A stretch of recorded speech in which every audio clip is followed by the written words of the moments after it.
Welcome to another episode between two sticky things.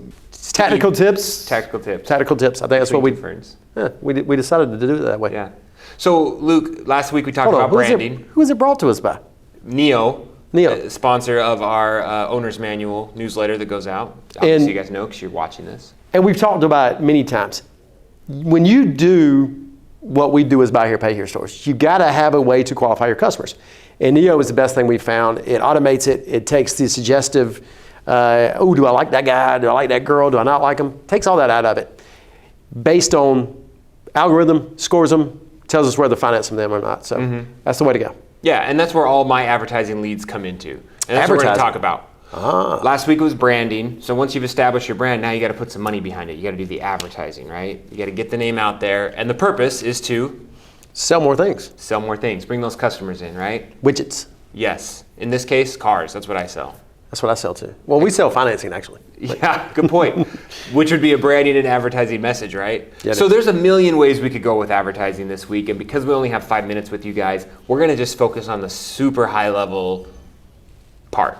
Because we could talk about the difference between Facebook and billboards and all these other nonsensical avenues we can go down, which is all part of your mix. But really, if you don't have a goal for how many sales you want each month, then you're never even going to know where to go. So we talked about backing into that number, right? And backing in, it's one of those things that you go, well, what does that mean when it comes to advertising?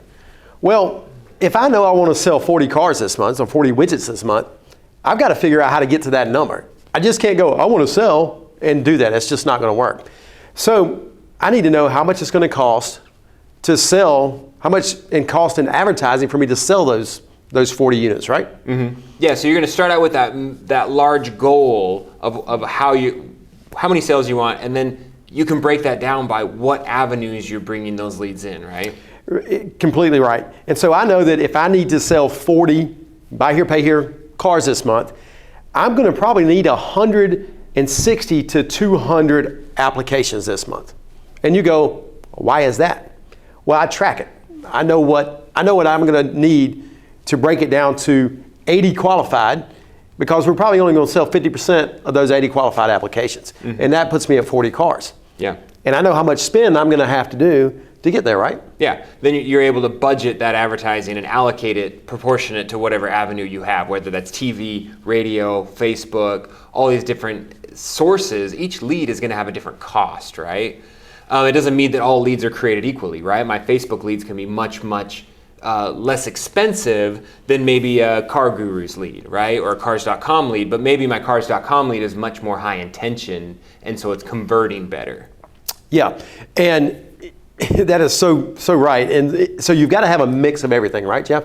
You can't just say, this is the way it's going to go because I'm going to put all my eggs in this one basket because it's a cheap lead. Because it's cheap lead, because it's probably not going to lead to anything. Yeah. Lead to anything. Lead to anything. It might not always be a sale, right? Leads don't always equal sales. But if you make sure that you are backing into that each month by knowing your numbers, then you'll have a better success when it comes to spending and allocating that budget to your campaigns, right?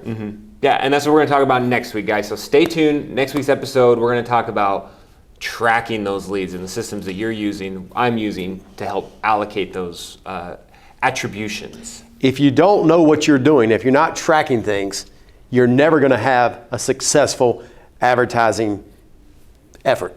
So you got to do it.